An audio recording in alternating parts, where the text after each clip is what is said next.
Bonjour, c'est Karine Carville pour la chaîne de l'écrivronne.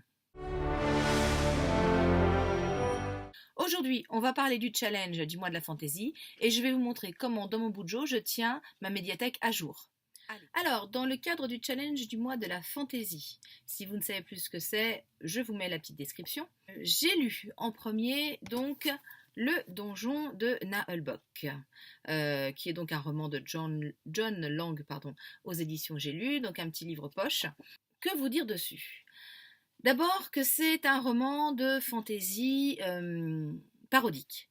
Donc en fait, on se retrouve avec des personnages de jeux de rôle, les personnages hyper caricaturaux, bien évidemment. Donc on a le nain, le guerrier, le voleur, la magicienne, le mage. On a un ogre aussi qui est là. On a un rôdeur. Enfin voilà. Donc c'est vraiment les catégories de personnages et une elfe. J'ai oublié l'elfe. Ce sont les catégories de personnages que l'on peut rencontrer dans des jeux de rôle. Alors qu'on rencontre aussi éventuellement dans les romans de fantasy, bien sûr. Mais là, vraiment, la caricature est quand même poussée à l'extrême.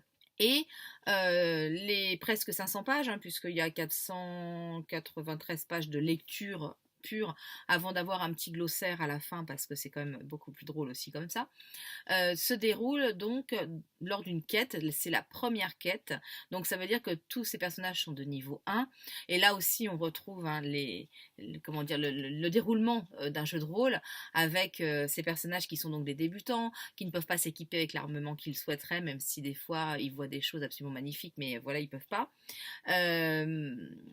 On retrouve aussi la petite voix, celle qui est en fait celle du maître du jeu, en fait, qui leur dit à quel moment est-ce qu'ils changent de niveau. On retrouve les conflits assez importants entre les personnages, à savoir qu'un nain et un elfe ne pourront jamais s'accorder dans un jeu de rôle. Voilà, c'est une association contre nature, mais pourtant ils sont complémentaires, ce qui explique qu'ils se retrouvent tout de même ensemble dans cette quête. Bref, je trouve que c'est un livre qui a beaucoup de points positifs. On ne s'ennuie pas, on retrouve effectivement une caricature qui est finalement assez proche de ce que l'on vit quand on aime les jeux de rôle, que ce soit après en vidéo, en version jeu de société, voilà, quand on a un petit peu pratiqué. C'est aussi un livre qui est agréable parce qu'il y a de l'action tout le temps, qui est assez intelligemment fait parce que il propose des bulletins cérébraux. C'est-à-dire qu'en fait, à un moment donné, on se retrouve dans la tête des personnages, un peu chacun leur tour, pour savoir à quoi ils pensent. Évidemment, leurs pensées sont extrêmement cohérentes avec le personnage, et ce qui rend ces pensées encore plus savoureuses, on va dire. Mais quand même, je vais mettre un petit bémol. Je vais mettre un petit bémol parce que 500 pages de parodie de fantasy, au bout d'un moment, j'ai lu un peu en diagonale, j'avoue. Évidemment, les personnages manquent de profondeur, on aurait du mal à leur reprocher, étant donné qu'ils sont stéréotypés à mort pour pouvoir justement rentrer dans le cadre de la parodie. Enfin, moi, personnellement, je me suis pas vraiment attachée à l'un d'eux, ils m'ont fait rire, mais ça s'est arrêté là. Voilà, j'ai pas ressenti d'émotion comme je peux en ressentir actuellement dans le nouveau livre de fantasy que je suis en train de lire, qui est là, c'est horrible de le lâcher, j'ai juste pas envie de lâcher le livre, je lirais toute la journée si je m'écoutais, tellement les personnages sont attachants et tellement on s'inquiète pour eux. Là, bon, là, c'est pas le cas. Finalement, c'est une lecture agréable. C'est bien écrit, il n'y a pas de problème, c'est une lecture divertissante, c'est une lecture qui fait rire, mais 500 pages de parodie, c'est peut-être un petit peu beaucoup. Voilà. Peut-être que l'effet de surprise que l'on a dans les 100 premières pages, on va dire, où la quête se met en place, aurait pu être conservé à son paroxysme si le livre avait été un petit peu plus court.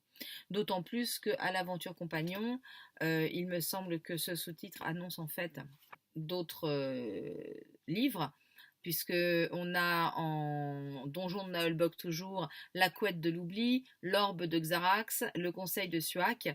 Voilà, ça veut dire qu'ils en sont quand même à 4 tomes de parus. Franchement, j'irai pas acheter le tome 2. Voilà. J'ai vu ce que c'était, j'ai passé un bon moment, j'ai pas envie de retrouver les personnages pour un deuxième tome, même si je pense qu'il y aura certainement des surprises, mais pour l'instant, il n'y en a pas. Pour l'instant, ils évoluent dans le cadre de leurs personnages, ils n'en sortent pas, et je pense pas qu'ils soient destinés à en sortir. Voilà. Donc c'est là où, comme ça manque un peu de surprise et que l'histoire du coup est très convenue, ça donne pas forcément envie d'aller acheter la suite. Alors, juste comme ça pour le plaisir, parce que voilà, l'un des premiers passages, alors c'est page 37, 38, hein, donc effectivement, on est au début du livre. Mais voilà le type de passage qui pourra vous faire sourire si vous êtes effectivement des adeptes des jeux de rôle. Les personnages donc se retrouvent au pied du donjon de Nullbuck, ils doivent tous se retrouver, ils se connaissent pas du tout au départ. Pour l'instant, on a déjà d'arriver, il me semble, le nain et le ranger, qui est censé être chef de groupe, sauf qu'il est le seul à savoir qu'il est chef du groupe. Mais bon, voilà. Et donc, on a l'elfe qui arrive. Alors, l'elfe est d'une naïveté absolument incroyable. Donc, et en plus, elle est super belle. Donc, ça n'arrange rien. Donc, il y a une voix de jeune fille donc, qui se tient derrière eux et qui leur dit bonjour, bonjour. Les deux garçons firent volte-face et ils eurent des réactions différentes. Le nain ouvrit la bouche et la referma, puis grogna en soufflant par le nez. Le ranger, quant à lui, perdit une grande partie de son aplomb l'espace d'une seconde et oublia de respirer. Des yeux clairs et innocents le fixaient avec une grande curiosité, encadrés par une chevelure lumineuse autour d'un nez mutin au-dessus d'un sourire charmant. C'était un peu trop d'un seul coup. Son regard se porta sur une poitrine généreuse qui semblait vouloir s'échapper d'une tunique verte au tissu trop fin.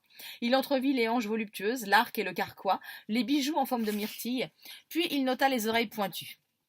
Il sentit qu'il était temps de reprendre son souffle et de dire quelque chose, n'importe quoi, pourvu que cela le désigne comme chef.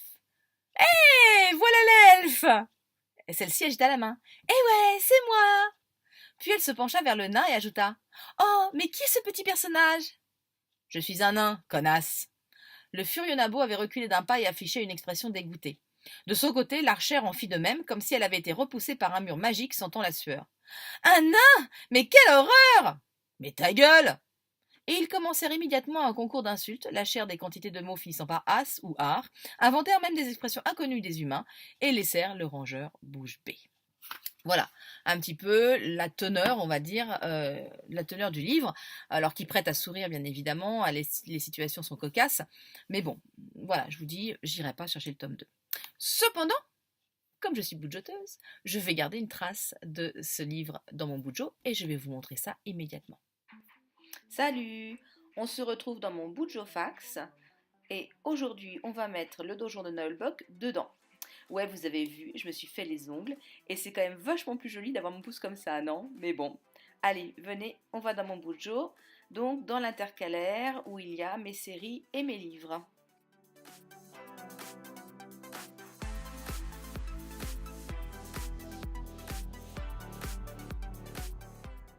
Alors, première chose, on va mettre donc la petite photo du donjon de Nullbuck sur mes petites étagères en papier.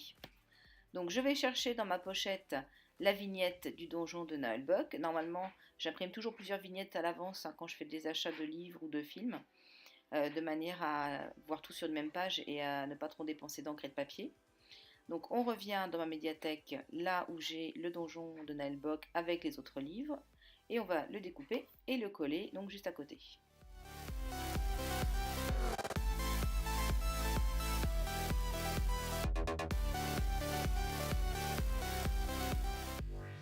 Une fois que c'est fait, je vais tout simplement chercher une feuille de papier vierge pour pouvoir faire la fiche concernant ce roman. Donc je la prends et je vais la mettre dans l'ordre alphabétique, dans la liste de mes livres que j'ai déjà classés dans mon petit Bujofax.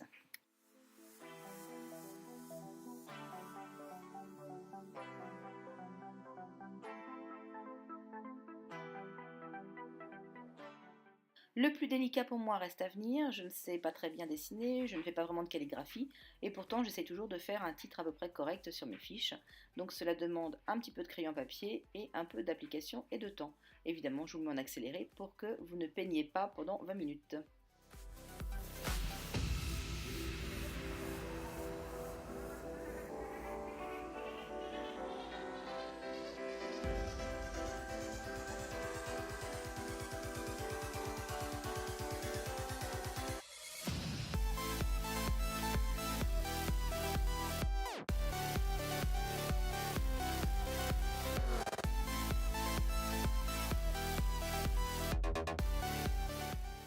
Alors c'est le moment où je vais aller rechercher des informations sur mon livre, sur ma page Le mois de la fantaisie. Normalement, je remplis cette page de livre au fur et à mesure de ma lecture, sauf que là, je l'ai remplie sur ma page de challenge. Donc en fait, je reporte mon petit tableau de comptage de pages et je vais compter en combien de fois j'ai lu ce roman.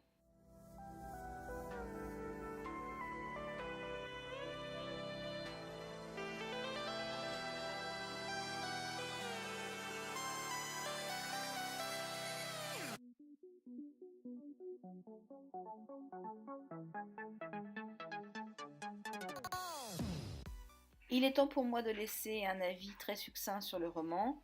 Je ne suis pas du tout critique littéraire, je donne un avis très simple, je ne mets pas de notes ni rien, c'est juste pour me rappeler ce que j'ai éprouvé au moment de sa lecture.